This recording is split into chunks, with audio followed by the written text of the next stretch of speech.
Ujumbe wa Bwana ni wa hakika, ujumbe wa Bwana umeniokoa.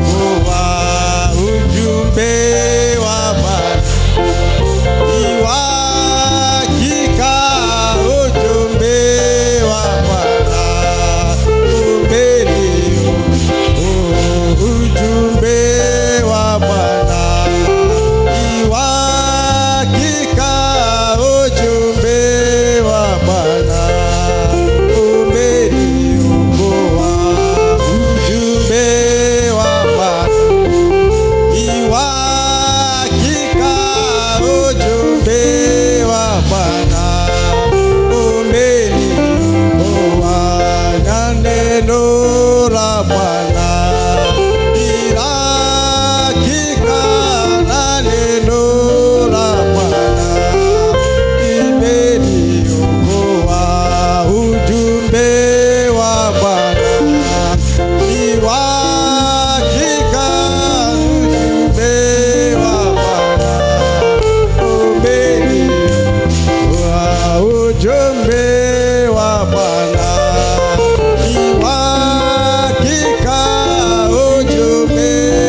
wa Bwana Yesu awabariki.